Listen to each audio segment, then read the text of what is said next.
Alright mga idol, magandang hapon sa lahat mga idol. I-flex ko na sa inyo mga idol yung booking natin ngayon mga idol.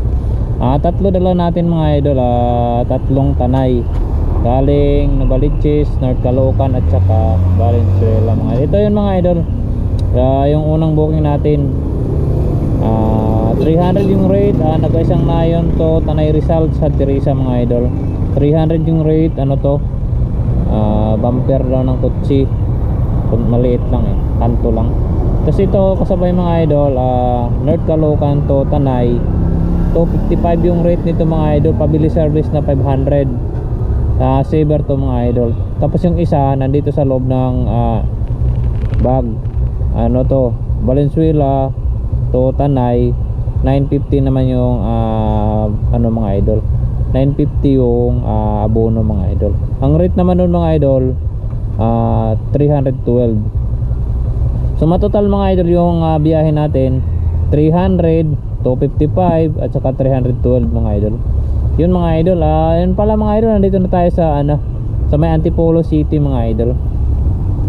Tapos dito ako nagsi-shortcut ako dito sa Hinapaw Tagbak Road papuntang Teresa Rizal mga idol.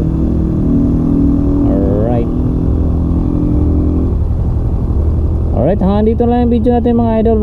Magbo-vlog ako dyan sa may Hinapaw Tagbak Road. Alright, hanggang sa muli, thanks for nandito na pala tayo ngayon mga idol sa Hinapaw Tagbak Road mga idol. Isilipin lang natin yung magandang daan nila mga idol. Tara, samahan nyo ako mga idol sa may Hinapaw Tagbak Road. Ito yun, palusong tayo mga idol kasi dito tayo sa taas. Papalusong tayo mga idol, tingnan yung daan, diba? Na-vlog ko na to dati mga idol, kaso lang cellphone lang gamit natin. Ngayon, araw, yun, diba? Ang ganda ng kalsada nila mga idol. Kaso lusong na lusong talaga to mga idol, pababa. Just, yung pabalik mo naman, kailangan mo ng Primera para makaangat ka dito mga idol, oh. Banda doon mga idol, bandang kaliwa, nandun yung Solid Cement Corporation sa may Antipolo mga idol. Makalawak yung Solid Cement Corporation na yung mga idol.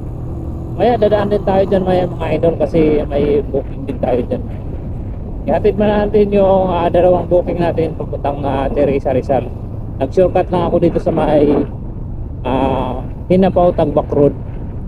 Papuntang Teresa Rizal tayo mga idol, may dalawang tanay tayo. Tapos kasi yung isang tanay natin nandun sa may Marcos Highway, kaya pataliwas. Pero okay lang naman kasi hindi naman lang madali yun. Tingnan yung idol. Ano ito makapisto dito? Oh, doon yung Solid Cement Corporation, oh. Yan, oh. Yun, oh, kabundukan mga idol, oh. Kita nyo ba? Ito yung Hinapaw Tagbak Road, yung harap mga idol. Yan, Solid Cement Corporation mga idol, diba? Ang laki yan, ang lawak ng Solid Cement Corporation mga idol. Ayun, papalusong na naman tayo, diba? Pinapakita ko lang sa inyo yung daan papuntang yun, pwede ka sa Solid Cement Corporation saka Teresa. Ito yung Hinapaw Tagbak Road. Ayun, malapit na tayo sa dulo mga idol. Hanggang sa muli mga idol, thanks for watching. Don't forget to follow, share, and like sa mga video natin. Maraming salamat po.